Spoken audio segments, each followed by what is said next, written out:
2026,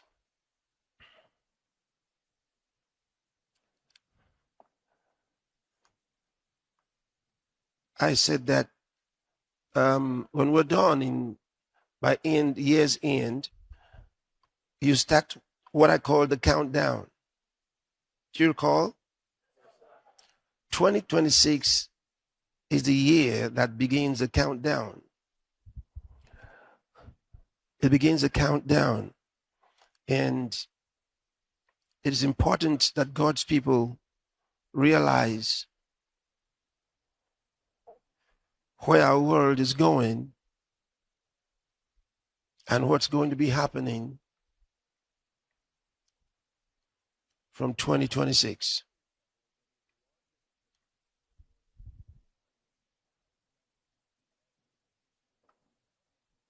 That year begins a countdown.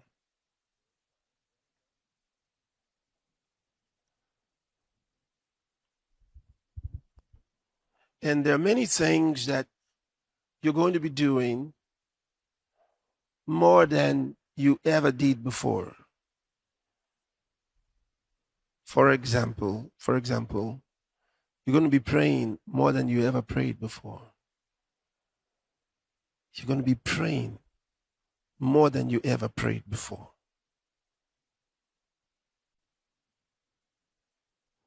What does that even mean?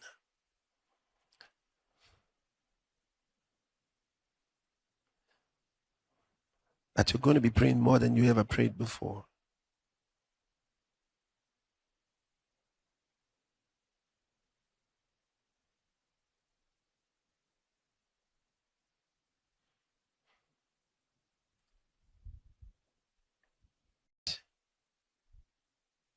Right?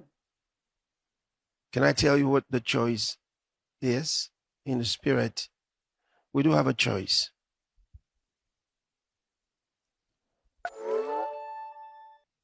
Either we begin praying more than we ever prayed before by choice, or we're going to be made to pray more than we ever prayed before. Which one would you choose? That's up to you. But remember, this has to do with individuals as well as churches and the Church of Christ as a whole. I'll give you a little bit of an illustration. I won't have to tell you the whole story. But I was years ago, we were getting ready to fly. We had been away for some programs, and we were taking off from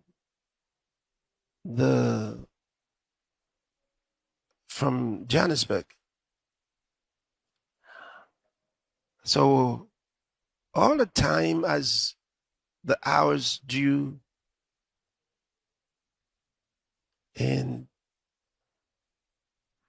the moment got closer and closer to when we should be flying, I was very uncomfortable in my spirit.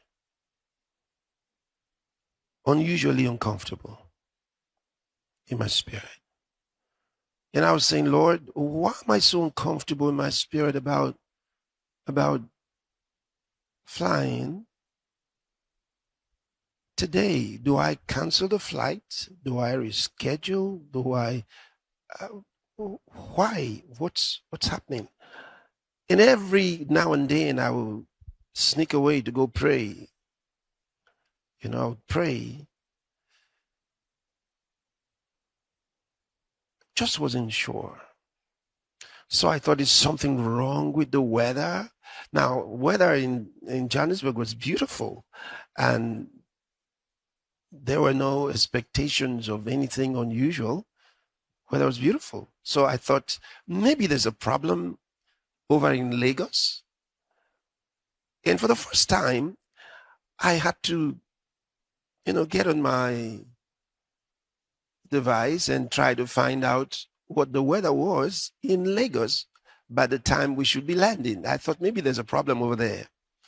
Is the weather bad? Something wrong? I checked, nothing unusual. So I prayed again. So while I was still on my knees and talking to the Lord, he responded in an interesting way. First, he gave me an instruction to go earlier than scheduled. So not like you go, arrive at your time and move even later, but earlier. So that was one. Then he said something interesting, and that's the reason I'm giving you this story in the first place. He said, this is one flight in which you're going to be praying a lot. I said, praying a lot. So should I cancel then? He says, no. You go. And I'm going to be praying a lot about this flight, in this flight. Yes. I didn't know what that meant. So I told everybody, we're moving, no lateness. Make sure we're there earlier. So we arrived earlier at the airport. And since we're early, I said, so we might as well just go. We're already here. Let's go. We don't have to wait till the time we scheduled. We're here. And the captain was ready, and they said, oh, good, we go. Now, as we were moving to the plane, there was this unusual breeze. But, you know, I didn't think anything serious. Just hurry and get in the plane anyway. So we got in the plane. Fasten your seatbelts.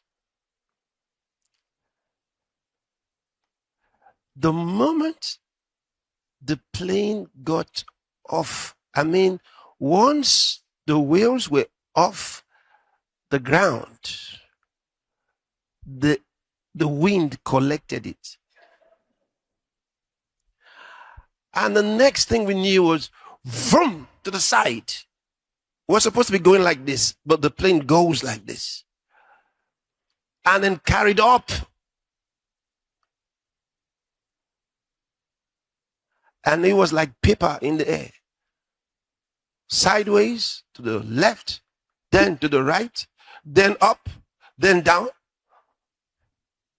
And these guys were revving the most, you could hear the sound of the plane struggling in the wind. Ah, I got it now. No wonder he said you're going to be praying. Of course, we let out powerful tongues. Reverend Tom was there, Reverend Ray, Evangelist Dr. Eddie Owase.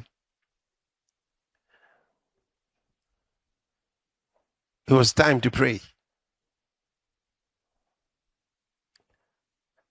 And this time, not just praying quietly. We opened our mouths.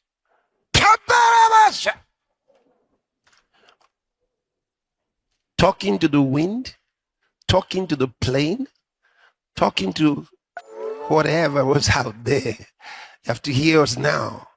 We knew that we couldn't be asking the pilot what's going on, do what. No. We have to use our mouths to control this thing. But it wasn't going to be for just 1 minute. This was on for quite a while.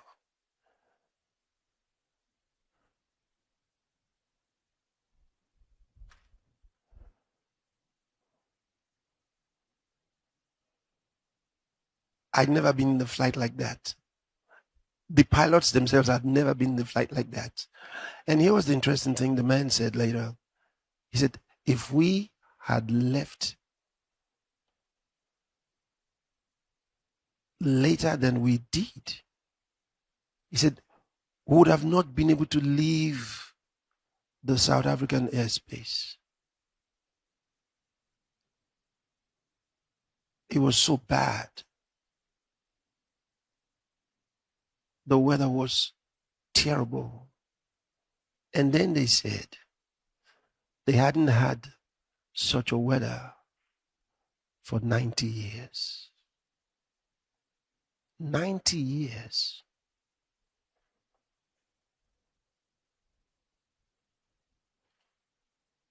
Buildings were destroyed. All this followed, this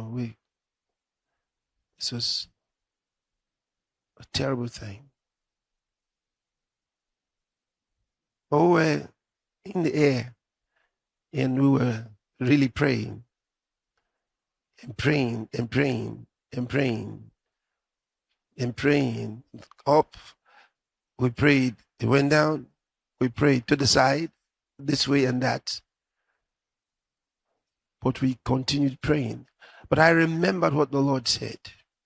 So I knew I was not supposed to stop the praying. I was to continue the praying until there was no need to pray. But we prayed a long time. Do you get it now? So when the Lord says you're going to pray more than ever before, you better make a decision whether you're going to pray by choice